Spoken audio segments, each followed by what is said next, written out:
اضافی قدر surplus value کو مارکس کے مطابق کیوں برا سمجھا جاتا ہے؟ دوستو، اس کا جواب دو سطحوں پر دیا جا سکتا ہے۔ پہلی سطح پر اضافی قدر کا ہونا برا نہیں، بلکہ یہ کسی حد تک ضروری ہے تاکہ پیداوار کے ذرائع میں سرمایہ کاری اور دیگر سماجی مقاصد کے لیے ترقی کی جا سکے۔ اصل مسئلہ یہ ہے کہ اضافی قدر پر کس کا کنٹرول ہوتا ہے۔ سرمایہ دارانہ معاشرے میں اس کا کنٹرول سرمایہ داروں کے پاس ہوتا ہے۔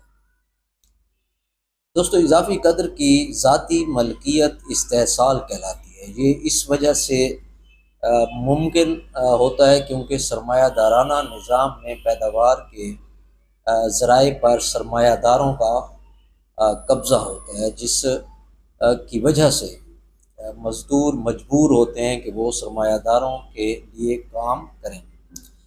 اکثر ظالمانہ حالات میں اور اس طرح کے طریقوں میں جو ان کے کام کی معنویت کو ختم کر دیتے ہیں، یہ غیر منصفانہ ہے اور ساتھ ہی غیر آزادانہ بھی۔ دوستو، دوسری سطح پر مارکس کے نظریے میں قدر ایک فنی اصطلاح ہے۔ یہ عام معنوں میں قیمتی چیز نہیں، بلکہ وہ محنت ہے جو منافع کے لیے نکالی جا سکتی ہے۔ اضافی قدر وہ منافع ہے جو مزدوروں کو زندہ رہنے یعنی اجرت کے لیے دی گئی قیمت اور پیداوار میں استعمال ہونے والے ذرائع کے حساب سے جو بچ جاتا ہے۔ انسانی محنت کی پیداوار کو محض اشیاء میں تبدیل کر کے اسے منافع کمانے کے لیے استعمال کرنا اور اس طرح قدر کے نظریے کو لاگو کرنا انسانی فطرت کے بالکل خلاف ہے۔ مثال کے طور پر ہم اس کو مثال سے سمجھنے کی کوشش کرتے ہیں کہ ایک فیکٹری میں ایک مزدور ایک دن میں جوتوں کے 10 جوڑے بناتا ہے۔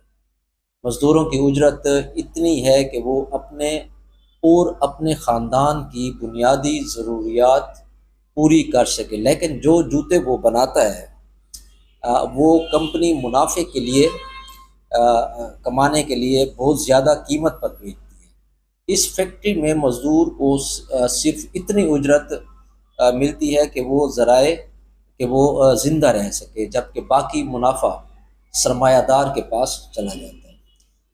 یہ اضافی قدر جو مزدور کی محنت کا وہ حصہ ہے جو سرمایہ دار اپنے قبضے میں لے لیتا ہے۔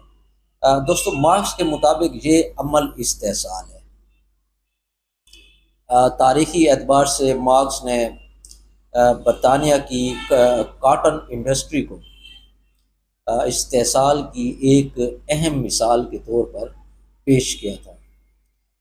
اس صنعت میں مزدوروں، خاص طور پر بچے اور عورتیں، دوستو انتہائی کم اجرت پر کام کرتے تھے اور لمبے گھنٹے محنت کرتے تھے، جبکہ سرمایہ دار اس کاٹن سے بنی مصنوعات سے بے پناہ منافع کماتے تھے۔ دوستو، مزدوروں کی ان کی محنت کا مناسب حصہ نہیں ملتا تھا اور سرمایہ دار پوری اضافی قدر پر قابض ہو جاتے تھے۔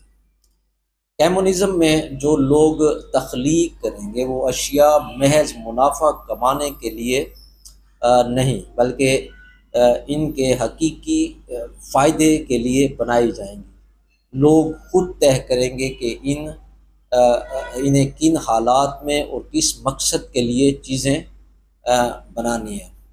مسئلہ صرف اضافی قدر نہیں ہے، بلکہ یہ کہ چیزیں استحصالی حالات میں پیدا کی جاتی ہیں اور ایک ایسے معاشرے میں رہنا پڑتا ہے جو استحصال پر مبنی ہے۔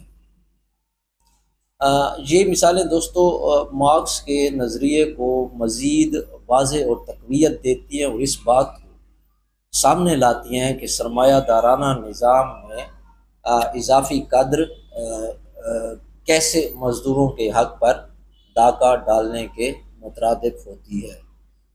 بہت شکریہ۔